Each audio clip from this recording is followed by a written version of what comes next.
So we were studying about the election commission. Now we have studied that in our constitution, in Article 324, Article 324, that is beginning of the part 15 that is concerned with elections.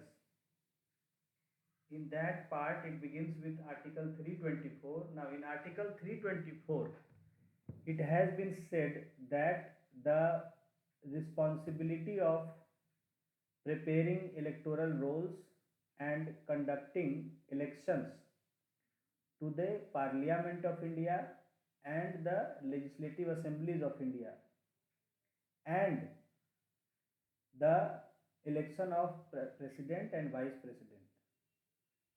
These responsibilities are given to a commission,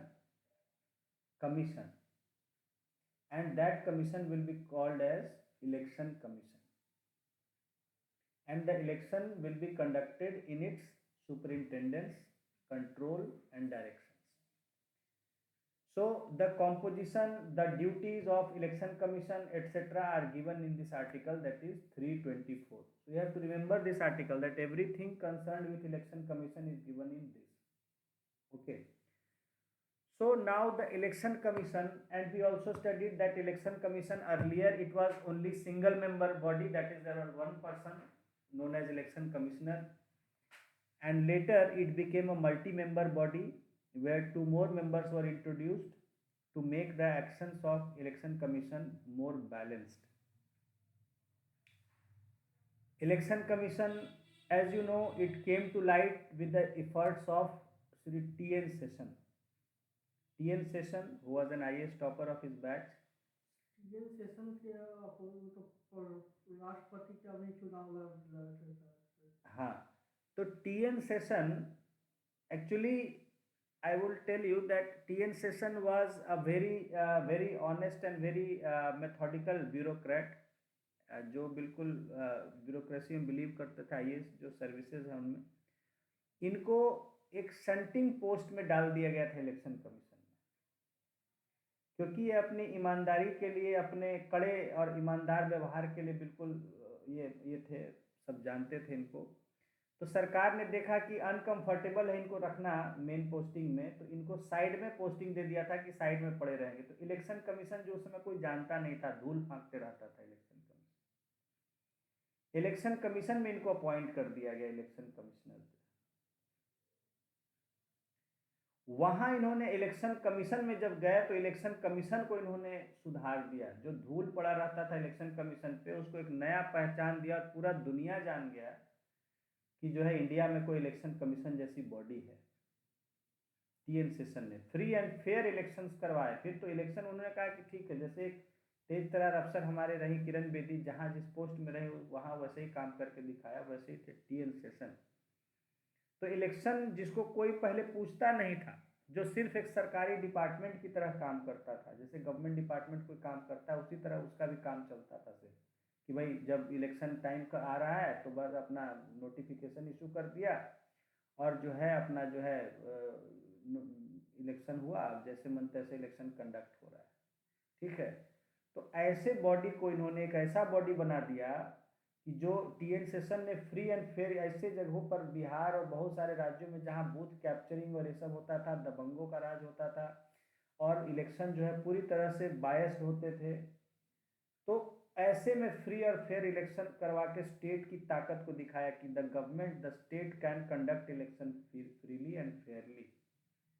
और ऐसा body बना दिया, एक नई पहचान TN session ने। उसी तरह जो है यहाँ जो है बहुत सारा जो है अनफेयर प्रैक्टिसेस चलता था बिहार में, वो सबको रुकवाया। टीएन सेशन को भी बिहार का सुधारने के पीछे टीएन सेशन का भी बहुत बड़ा हाथ है और बिहार के हाईकोर्ट का भी हाथ है बहुत बड़ा। बिहार के हाईकोर्ट ने भी उस समय एक्शन लिया था। जितना एग्जाम में चीटिंग वीटिंग चलता था और जितना डिग्री फर्जी सब, तो उसमें हाईकोर्ट ने भी बहुत कड़ाई से किया था कि नहीं, all this should stop. Bihar एक समय फर्जीवाड़ा का अड्डा बना हुआ था पूरे इंडिया का, उसी के कारण बिहार को सब होता है। तो जो यहाँ एजुकेशन चीटिंग हो, तो पता चला एग्जाम का कोई मतलब नहीं है, सब लिखाया जा रहा है आंसर, ना कोई एग्जाम का मतलब है, ना कोई डिग्री का मतलब है। तो उस सारा सिस्टम को सुधारा इन लोगों ने मिलके। खैर, टीएन सेशन ने एक ऐसी बॉडी बना दिया इलेक्शन कमीशन की कि जिससे लोग खौफ खाने लगे थे, जिससे इस देश का प्रधानमंत्री भी खौफ खाता था।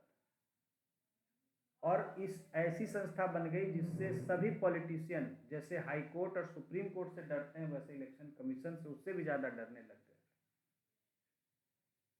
और लेकिन आज उसकी हालत ऐसी हो गई है कि आज वो जो है फिर से सरकार के कब्जे में आ गया है।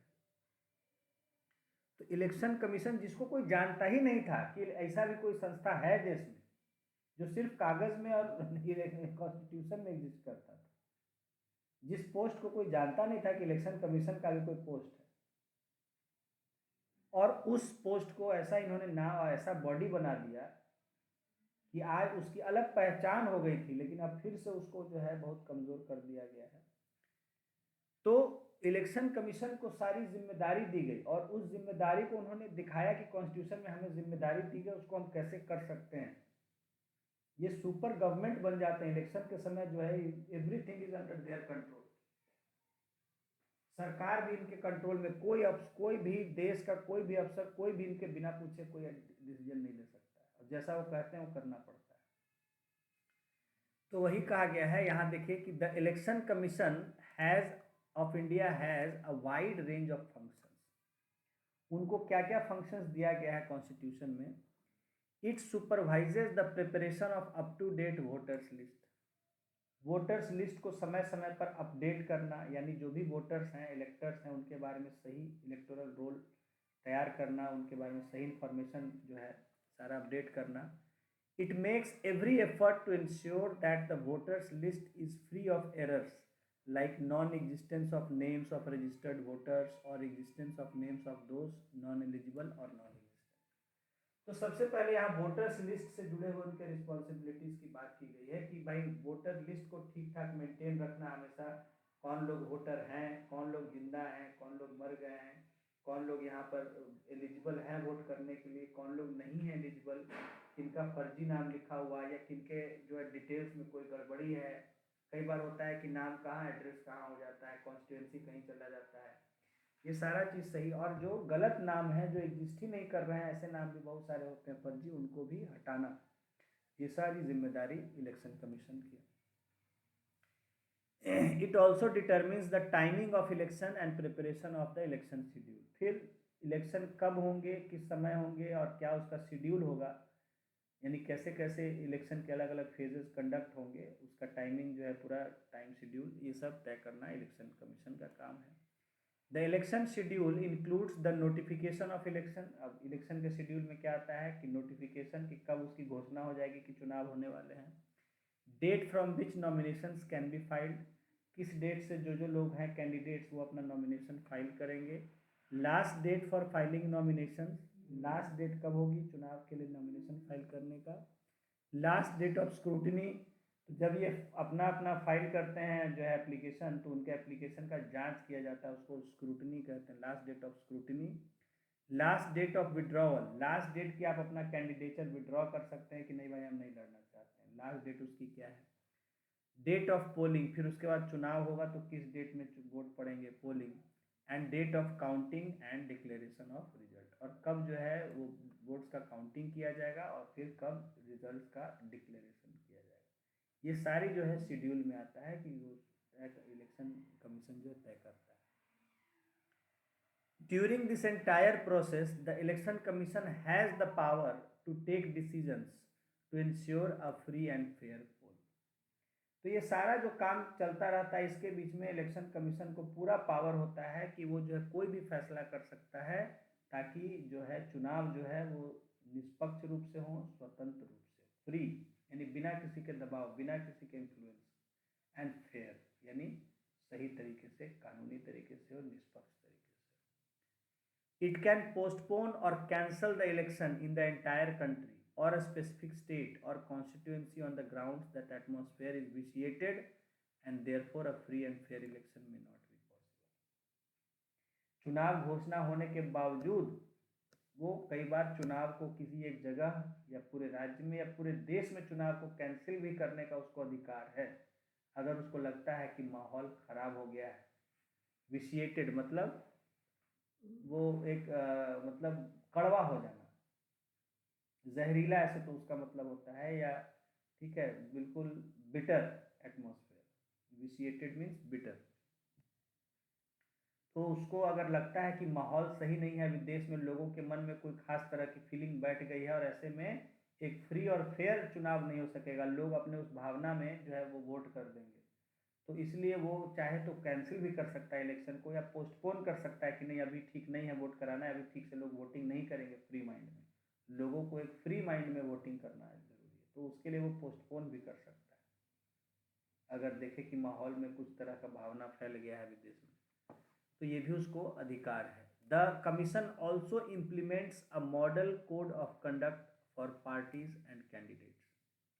साथ ही साथ कमीशन जो है एक लागू करता है सभी पार्टियों के लिए और कैंडिडेट्स के लिए एक मॉडल कोड ऑफ कंडक्ट, कि भाई चुनाव आ गए हैं तो आपसे एक आचार संहिता कहा जाता है कि आपसे एक पर्टिकुलर, आपसे एक बिहेवियर एक्सपेक्ट किया जाता है कि आप अगर चुनाव लड़ रहे हैं तो आपको इस मर्यादा में रहना है, ये सब काम नहीं, डूज एंड डोंट्स अप्लाई होते हैं for the candidates and parties, कि आप चुनाव के दिनों में ये नहीं कर सकते हैं, इस तरह का व्यवहार नहीं कर सकते हैं, या आपको इस तरह का ऐसे करना है काम। That is called model code of conduct. Model मतलब आदर्श, जो एक एग्जाम्पल हो, और कोड मतलब rules of conduct, conduct means behaviour, तो एक आपको बिल्कुल आइडियल बिहेवियर शो करना है ड्यूरिंग इलेक्शन, ऐसा वो एक रूल्स लागू कर देता है। It can order a repoll in a specific constituency, और कहीं उसको अगर लगे कि चुनाव ठीक से नहीं हुआ है, गड़बड़ी हुई है, धांधली हुई है, या किसी तरह का मिस्टेक हुआ है, तो वहाँ वो चुनाव को दोबारा भी करवा सकता है उस कॉन्स्टिट्यूएंसी में या जहाँ। It can also order a recount of votes when it feels that the counting process has not been fully fair and just। अगर उसको लगता है कि वोट गिनने में कहीं कोई ठीक से चूक हुई है या गड़बड़ी हुई है या ठीक से नहीं हुआ है, तो वो दोबारा भी जो है वोटिंग को काउंट करने की बात कह सकता है, उसको अधिकार है। The election commission accords recognition to political parties and allots symbols to each of them। और जो पार्टीज हैं, जो चुनाव लड़ने वाली पार्टीज हैं, उनको पहचान भी यही देता है, सब पार्टीज को ये एक उसको नाम और उसको उसका साइन वगैरह सिंबल असाइन करता है उनके पहचान पर, एंड अलॉट सिंबल, तो उनको चिन्ह देता है कि जिस चिन्ह से लोग आइडेंटिफाई करेंगे कि ये पार्टी, तो हर पार्टी की पहचान उसको रिकॉग्नाइज करना कि हाँ ये देश में चुनाव लड़ रही है पार्टी, और उसको चिन्ह देना जिससे लोग उसको पहचान सके। The election commission has very limited staff of its own. Election commission में उसका अपना स्टाफ बहुत कम होता है, क्योंकि अपना स्टाफ का वैसा काम है नहीं, वो सारा सरकारी मशीनरी से काम लेता है, जो भी जनरल नॉर्मल ऑफिसर्स होते हैं। It conducts the elections with the help of administrative machinery. जो प्रशासन का तंत्र यानी कि जो गवर्नमेंट का व्यवस्था है उसी को यूज़ करता है, जो आपके नॉर्मल ऑफिसर्स हैं, डीएम, एसपी, दरोगा, हवलदार, सिपाही, टीचर। अब जैसे आप जानते हैं इलेक्शंस होते हैं तो उसमें टीचर्स का बड़ा सारा पोलिंग बूथ पर टीचर लोग की पोस्टिंग होती है, तो गवर्नमेंट टीचर्स को यूज़ किया जाता है। उसी तरह जहाँ एडमिनिस्ट्रेशन है तो वहाँ पुलिस ऑफिसर्स है, डीएम है, ये सब उनके अंडर में काम करते हैं उस समय। However, once the election process has begun, the commission has control over the administration as far as election work is concerned। एक बार इलेक्शन शुरू हो जाता है तो पूरा एडमिनिस्ट्रेशन जो है डायरेक्टली इलेक्शन कमीशन के अंडर में आ जाता है, जो वो कहेगा वही सबको करना पड़ता है, चाहे कोई भी अफसर कितने ही हाई लेवल का। During the election process, the administrative officers of the state and central governments are assigned election-related duty, and in this respect, the election commission has full control over them। तो election के समय में सभी, चाहे वो state government के employees हों या ऑफिसर्स हों, और सेंट्रल गवर्नमेंट के, उनको इलेक्शन से जुड़ा हुआ ड्यूटी दिया जाता है, और उस समय वो पूरी तरह इलेक्शन कमीशन के ही कंट्रोल में।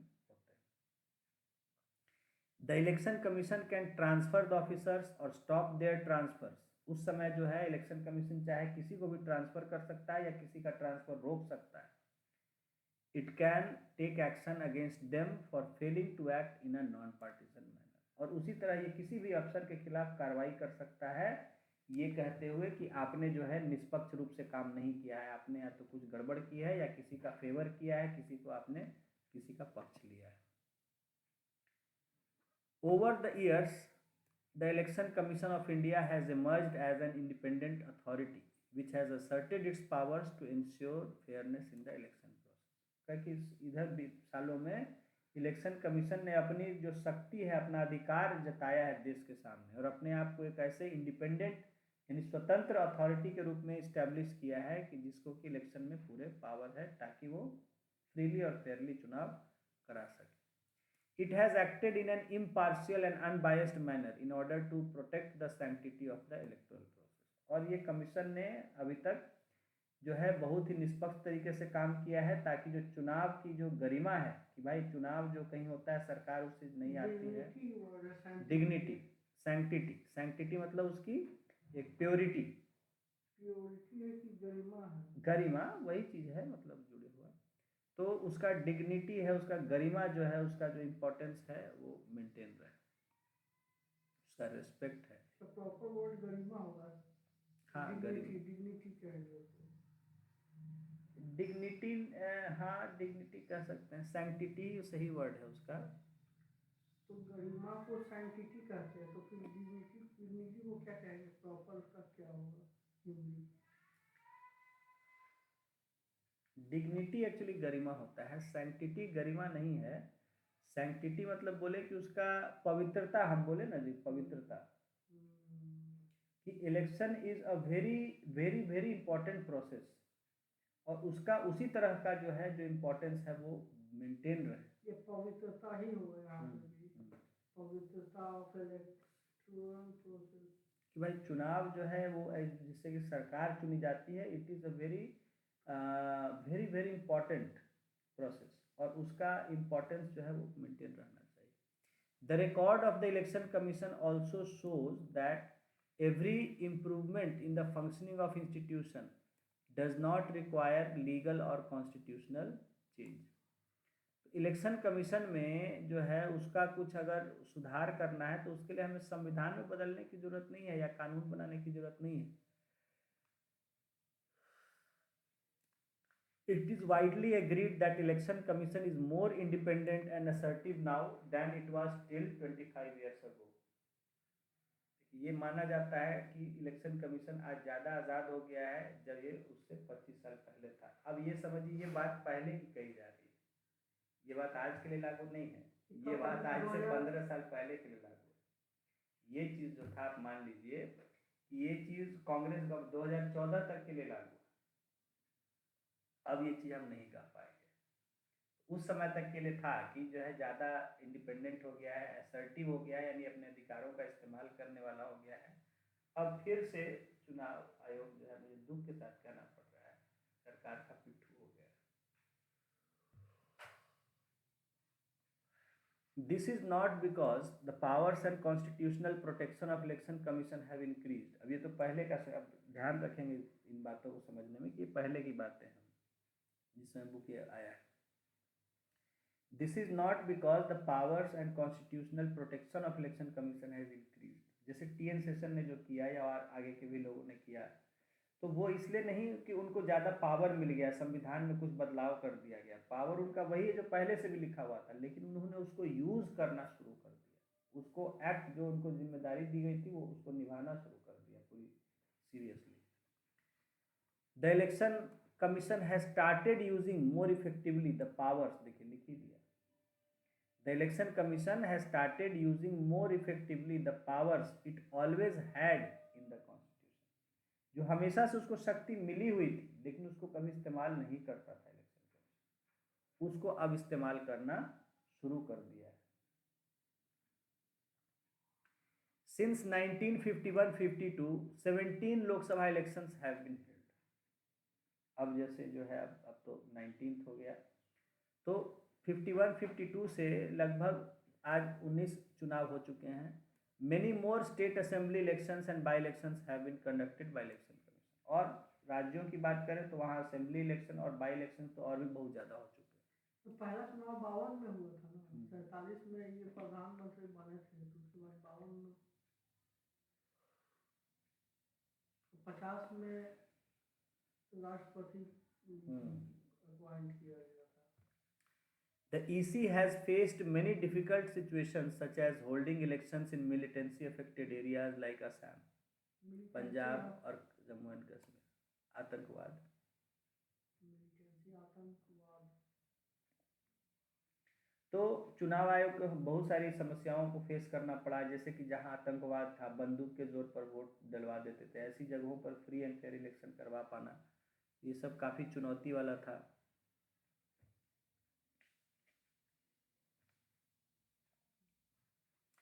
It has also faced the difficult situation of having to postpone the election process midway in 1991 when the ex-Prime Minister Rajiv Gandhi was assassinated during campaigning.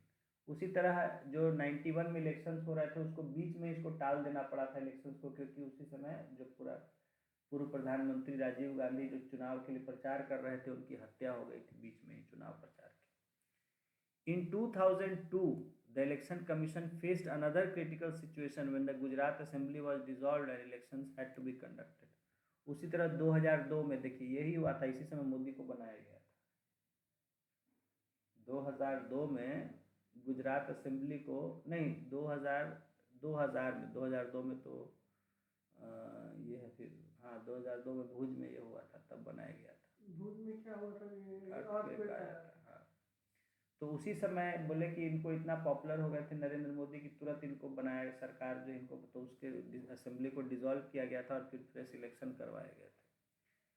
But the election commission found that unprecedented violence in that state had made it impossible to hold. तो फिर उसके बाद गोधरा कांड हुआ था।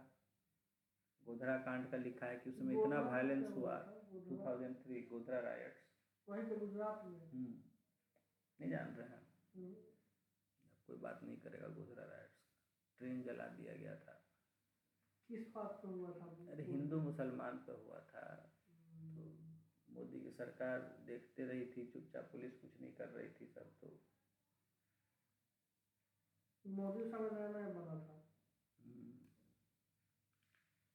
The election commission decided to postpone elections to the state assembly by a few months. The Supreme Court upheld this decision of the election commission. तो उस समय इलेक्शन कमीशन को जो है वो लगा कि अभी अब इतना वायलेंस हो गया है, फ्री एंड फेयर इलेक्शन कराना अभी ठीक नहीं होगा। ठीक है, देखिए उस समय वोट सब खिलाफ दे देते, ये भी था, कहीं पॉलिटिक्स भी था। खैर, तो इसलिए इलेक्शन बाद में कराए गए और सुप्रीम कोर्ट ने भी इस केस के इस एक्शन को सपोर्ट किया कि ठीक है, ठीक किया है इलेक्शन कमीशन।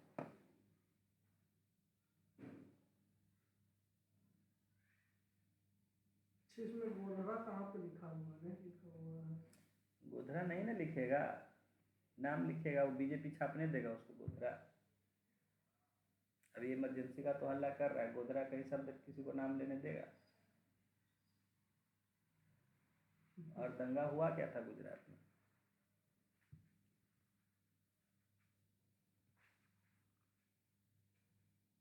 अब यहाँ चेक योर प्रोग्रेस दिया है, तो इसको आप देख लीजिएगा, करिएगा।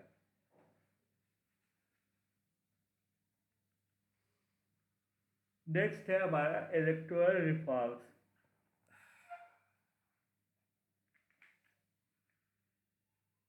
डायस बनवाना पड़ेगा, बैठ के आलस आने लगता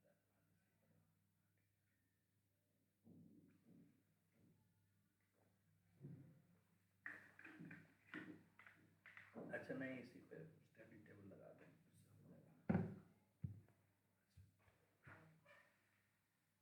बैठ के ऐसे पढ़ाना नहीं चाहिए।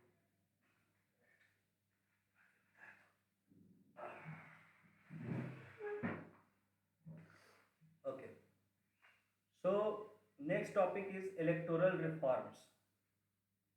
Now this is something that there are many malpractices in our country during elections.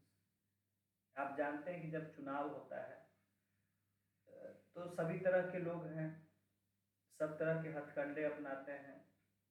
कभी लोगों को खिला पिला दिया जाता है इन्फ्लुएंस करने के लिए, कभी गिफ्ट्स बांटे जाते हैं, ठीक है, कभी जो है शराब पिला दिया जाता है, कभी पैसे बांटे जाते हैं, ठीक है। तो ये सब तरीके बहुत सारे इस्तेमाल किए जाते हैं वोटर्स को इन्फ्लुएंस करने के लिए। तो इलेक्शन एक सही तरीके से हो पाए, एक जेन्युइन तरीके से, जो हमारे संविधान में जिस तरह की सोच थी लोगों की कि हाँ एक इलेक्शन जो है फेयर होना चाहिए, नॉर्मल अपने माइंड में आदमी वोट करे, एक आदमी जो अपना सोच समझ के वोट करे कि उसको किसकी सरकार के लिए वोट करना है, ये सोच थी। और उसकी जगह आदमी जो है आज अलग अलग इन्फ्लुएंस में, कोई कास्ट इन्फ्लुएंस में वोट डालता है, कोई रिलीजन के इन्फ्लुएंस में वोट डालता है, कोई जो है पैसों के इन्फ्लुएंस में वोट डालता है, कोई शराब के इन्फ्लुएंस में वोट डालता है, कोई बिरयानी उरियानी खाया उसके इसमें वोट डालता है। तो बिना बायस के, बिना इन्फ्लुएंस के जो है नॉर्मल आदमी अपनी सोच समझ के वोटिंग कर सके, ऐसी सोच थी संविधान में। कैसे संभव था? गलत या तो कई बनाया बार ही पावर गया। के, बंदूक और डर के इनके उसमें वोट जो है डाल दिया जाता है। तो जो कल्पना थी कि एक फ्री एंड फेयर इलेक्शंस हो, तो उसके लिए क्या सुधार करना चाहिए, ये यहाँ हम बात करेंगे इलेक्टोरल रिफॉर्म्स की, जो चुनाव से जुड़े हुए सुधार। जैसे एक समय मनी का, पैसों की शक्ति से भी बहुत चुनाव लड़ा जाता था, पैसों का इन्फ्लुएंस करके उस पर रोक लगाया गया, चुनाव में कितना पैसा खर्च कर सकते हैं, सब जो है बहुत सारी चीज़ें किया गया है। रिकॉर्डिंग होता है आजकल, वीडियो रिकॉर्डिंग होता है कैंडिडेट्स का, क्या कर रहे हैं नहीं कर रहे हैं, कहाँ क्या भाषण दे रहे हैं, भाषण में उल्टा सीधा तो ऐसी भड़काने वाली बातें तो नहीं कर रहे हैं। बहुत सारी चीज़ें हैं जो चुनाव आयोग मॉडल कोड ऑफ कंडक्ट के तहत लागू करता है। ये सारी चीज़ें जो है इलेक्टोरल रिफॉर्म्स में आती है। देखिए, no system of election can ever be perfect. सच्चाई ये है कि कोई भी इलेक्शन जो है वो परफेक्ट नहीं हो सकता है, क्योंकि लोग हैं और लोग हर तरह के लोग हैं, वो कुछ ना कुछ वो करेंगे ही सब। And in actual election process there are bound to be many flaws and limitations. और जब दरअसल असल में चुनाव होते हैं तो उसमें जो है कई सारी गलतियां, कमियां, गड़बड़ी हो जाना वो लाजमी। Any democratic society has to keep searching for mechanisms to make elections free and fair to the maximum. तो कोई भी जो डेमोक्रेटिक सोसाइटी है, जो लोकतांत्रिक समाज है, उसको लगातार ये खोज करती रहनी पड़ती है कि किस तरह से हम जो है निष्पक्ष और स्वतंत्र, फ्री एंड फेयर चुनाव जो है वो करा सके। With the acceptance of adult suffrage, freedom to contest elections and the establishment of an independent election commission, India has tried to make its election process free and fair. तो ये जो बातें हैं संविधान में हमने लिखवाई कि भाई सबको पहले तो यूनिवर्सल एडल्ट सफरेज, यानी जो भी एडल्ट हो गया उसको वोट देने का अधिकार है बिना और कोई डिस्क्रिमिनेशन के। दूसरे, हर कोई चुनाव लड़ सकता है, freedom to contest election. And तीसरा, हमने एक इंडिपेंडेंट इलेक्शन कमीशन इस्टेब्लिश किया अपने कॉन्स्टिट्यूशन में। तो ये तीनों ही अपने आप में जो है काफी बड़े कदम हैं जो हमारे देश के द्वारा लिए गए, ताकि देश में फ्री एंड फेयर इलेक्शंस कराए जा सके। However, the experience of the past 66 years has given rise to many suggestions for reforming our elections. लेकिन पिछले अब तो 66 नहीं, अब तो 75 साल हम कहेंगे, तो पिछले 75 ईयर्स में देश में बहुत कुछ ऐसा हुआ है चुनाव के दौरान जिससे कई तरह के सुधारों की मांग उठी। The election commission, political parties, various independent groups and many scholars have come up with proposals for electoral reform. तो इन सुधारों को बताने वाले लोग कौन हैं? कुछ इलेक्शन कमीशन ने स्वयं कुछ सुझाव दिए हैं, कुछ पॉलिटिकल पार्टीज की तरफ से अक्सर सुझाव आते रहते हैं, और फिर कुछ कई सारे इंडिपेंडेंट ग्रुप्स हैं, लोगों के ऐसे ग्रुप्स हैं जो सुझाव देते रहते हैं, और कई विद्वान भी जो लोग हैं वो भी बहुत सारे सुझाव के साथ आगे आए हैं चुनाव से जुड़ा। Some of these suggestions are about changing the constitutional provisions discussed in this chapter. तो उनमें से कुछ सुझाव जो हैं वो संविधान में जो भी प्रोविजंस दिए गए हैं इलेक्शन से जुड़े हुए या इलेक्शन कमीशन से जुड़े हुए, उनमें कुछ बदलाव करने की बात कहते हैं, जिनको कि हम इस चैप्टर में पढ़ेंगे। जैसे पहला सुझाव यहाँ हम देख रहे हैं, कहा जाता है कि our system of election should be changed from FPTP to some variant of the PR system. अक्सर एक मांग उठती है कि हमें जो चुनाव का तरीका है वो FPTP से बदल के PR सिस्टम का कोई मॉडिफाइड वर्जन यूज करना चाहिए। PR सिस्टम का वो PR सिस्टम का जो ओरिजिनल तरीका है वैसे नहीं, बल्कि उसको कुछ मॉडिफाई करके, ये हमेशा से लोगों की मांग उठती रही है। क्योंकि देखिए, चुनाव का मतलब लोग क्या समझते हैं? चुनाव का मतलब जब से डेमोक्रेसी एक रियलिटी में देश में उभर के आया है, लोग अपने वोट के अधिकार के प्रति सजग हुए हैं, तो लोग यही सोचते हैं कि भाई जितना हम हैं लोग उसी हिसाब से हमारा वोट होना चाहिए, उसका मतलब रिप्रेजेंटेशन होना चाहिए। तो यानी कि कहने का मतलब उनका है कि भाई हमारा जितना संख्या है वोटर्स का उसके अकॉर्डिंगली जो है फैसला होना चाहिए। और ये जो है एफपीटीपी में ऐसा नहीं हो पाता है। आपको हमने डिस्कस किया एफपीटीपी सिस्टम की, बहुत ही थोड़े वोट वाले भी लोग जो है, यानी जो बहुत थोड़े वोट है वो भी जो है पूरा का पूरा वो जो है वो डिक्टेट कर सकता है, वो जीत सकता है चुनाव। तो जहाँ कुछ वोट है वो मिलके ये तय कर दे सकते हैं कि वहाँ जो है कैंडिडेट कौन जीतेगा, जबकि मेजोरिटी का जो है वहाँ कोई काउंट नहीं रह जाता है। तो सभी लोग चाहते हैं कि नहीं, जो जितने लोग का जो सोच है उसी हिसाब से जो है वो कैंडिडेट जीते। अगर मतलब कि कहने का मतलब है कि हमारी संख्या अगर हाफ, हमारे 50% हमारे वोटर्स हैं इस तरह का चाहते हैं, तो वो उनके हिसाब से 50% चीज़ें इस तरह से हो, तो जो कि प्रोपोर्शनल रिप्रेजेंटेशन सिस्टम में होता है कि भाई जितने वोट मिलते हैं उस हिसाब से उनको उतना सीट मिल जाता है। जबकि यहाँ क्या है कि बहुत ज़्यादा वोट मिलने पर भी उसको ज़्यादा सीट नहीं मिल पाता है, और जो कम वोट वाले हैं वो ज़्यादा सीट जीत जाते हैं। तो इस सिस्टम के खिलाफ भी अक्सर सुझाव आए हैं कि इसको हमें बदलना चाहिए। This would ensure that parties get seats as far as possible in proportion to the votes they get। जैसा अभी मैंने बताया, इससे ये होगा कि जो पार्टियां जितनी वोट उन्हें मिलती हैं उतना उन्हें सीट मिल जाएगा। जबकि हमारे यहाँ सिस्टम क्या है कि जितनी सीटें जीते और वो उसका कोई रिलेशन नहीं होता है वोटों से। पता चलता है कि कोई पार्टी सिर्फ 25-30% वोट मिले लेकिन वो हर जगह सारे सीट वो जो है 80% से ज़्यादा सीटें जीत जाती है। तो इस तरह का ये जो एनोमली है, जो एक गड़बड़ी है हमारे चुनाव व्यवस्था में, इसको दूर करने के लिए अक्सर सुझाव आता है। फिर है कि there should be a special provision to ensure that at least 1/3 women are elected to parliament and assembly। फिर ये भी अक्सर मांग रही, जो हालांकि अब पूरा हो चुका है, तो मांग उठती रहती थी हमेशा पहले कि जो है महिलाओं के लिए, क्योंकि देखा जाता था कि महिलाएं बहुत ही कम जो है वो चुन के आती हैं जो है हमारे असेंबलीज में या लेजिस्लेचर्स में, पार्लियामेंट में। तो कहा जाता था कि महिलाओं के लिए रिजर्वेशन होना चाहिए तभी महिलाएं आएंगी, ऐसे मर्द लोग वोट देंगे नहीं महिलाओं को। तो 1/3 रिजर्वेशन की बात होती थी, जो कि अब 100 कौन सा अमेंडमेंट है, 6th अमेंडमेंट, 106th अमेंडमेंट से 1/3 reservation for women in the parliament and state assemblies has already been given. Next सुझाव है कि there should be stricter provisions to control the role of money in electoral politics. और यहाँ पर कुछ कड़े कानूनों की मांग की गई है कि जो पैसों के प्रभाव को, धन के प्रभाव को जो है वो रोक सके चुनाव में। The election expenses should be paid by the government out of a special fund। ये भी देखिए जो है एक चुनाव से जुड़ा हुआ, जो कि जो है ये आ चुका है और इसको कैंसिल भी हो चुका है। इलेक्टोरल बॉन्ड स्कीम जो है, जो आ चुका है और उस पर बहुत ज़्यादा क्रिटिसिज्म हो रहा है, तो शायद उसको कैंसिल कर दिया जाए।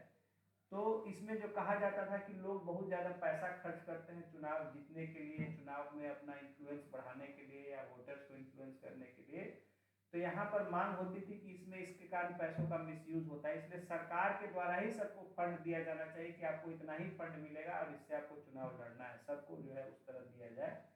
तो उसको जो है वो उसको इलेक्टोरल बॉन्ड स्कीम के माध्यम से लागू किया कुछ पार्टियों ने और सरकार ने, अभी जो सरकार है, कि जो क्योंकि फंडिंग, इलेक्शन फंडिंग को लेके अक्सर विवाद रहता था कि जो इलेक्शन में पैसा खर्च होता है वो आता कहाँ से, उसकी कोई अकाउंटिंग नहीं होती है। That is a lot of black money is used in the elections। तो अभी क्या है, तो इसको रोकने के लिए जो है बहुत सारे चुनाव आयोग ने काम किए, जैसे किया कि आपको जितना भी एक्सपेंसेस है, हर पार्टी को चुनाव आयोग को पूरा अपना डिटेल देना होता है कि आपने कहाँ कहाँ खर्च किए और जो खर्च किया उसका सोर्स कहाँ से आपको फंड आया, ये सब। दूसरी बात है, जितना भी प्रचार प्रसार वगैरह होता है उसका जगह जगह रिकॉर्ड किया जाता है, एविडेंस लिया जाता है, ताकि पता चल सके कि कौन पार्टी कितना खर्च कर रही है। उस पर फिर लिमिट सेट कर दिया गया है कि हाँ इतना आप खर्च कर सकते हैं, ठीक है। तो ये सब कुछ सुधार किए गए। और दूसरी तरफ जो है इलेक्टोरल बॉन्ड स्कीम लाया गया, जहाँ की जो है अब जो है इलेक्शन बॉन्ड कहते हैं कि बॉन्ड के माध्यम से किया गया कि लोग मनी देंगे। तो जहाँ पहले अनअकाउंटेड मनी की बात होती थी, लेकिन अभी भी वो अभी बहुत ज़्यादा पार्टी सब जो है वो ट्रांसपेरेंट होने का मूड में नहीं है, वो बताना नहीं चाहते हैं कि हमें फंड कहाँ से मिल रहे हैं।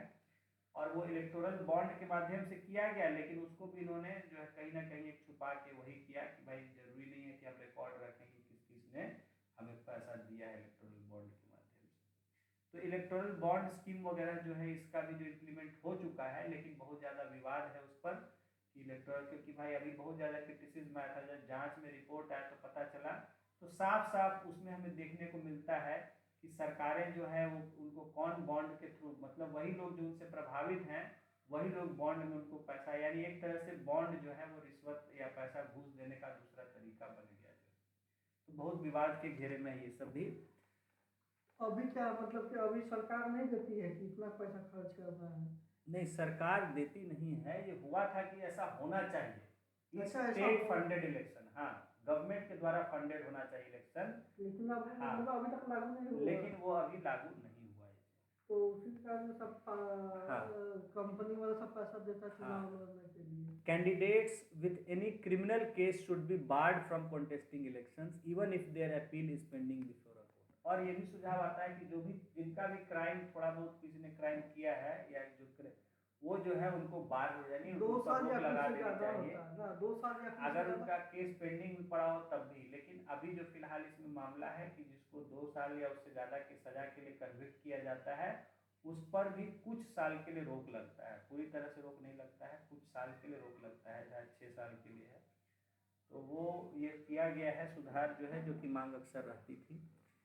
There should be complete ban on use of caste and religious appeals in the campaign. अब ये कहा जा रहा है, कहा जाता है कि चुनाव में कास्ट संबंधी या धर्म से संबंधी कोई जो है चर्चा नहीं किया जाए, उस पर आधार पर वोट को नहीं मांगा जाए। लेकिन ये चीज़ जो है ये लगता नहीं कि इस देश में कभी होगा जो है, क्योंकि हमारे यहाँ तो चुनाव लड़े ही जाते हैं धर्म जाति इन सब के आधार पर, तो ये कर पाना बड़ा मुश्किल है। फिर है there should be a law to regulate the functioning of political parties and that ensure that they function in a transparent and democratic manner. यहाँ जो इन्होंने चर्चा की कि पार्टियों के कामकाज करने का, उनको फंड कहाँ से मिल रहा है, वो पैसा कहाँ इस्तेमाल कर रहे हैं, इन सब को लेके उसका ट्रांसपेरेंसी यानी उसका सारा इन्फॉर्मेशन वो शेयर किया जाए, इसकी बात होती रही है। लेकिन इस पर जो है बहुत सारा अभी भी बहुत क्लैरिटी नहीं, हालांकि हुआ है थोड़ा ट्रांसपेरेंसी, लेकिन बहुत सुधार इसमें नहीं कर सकते।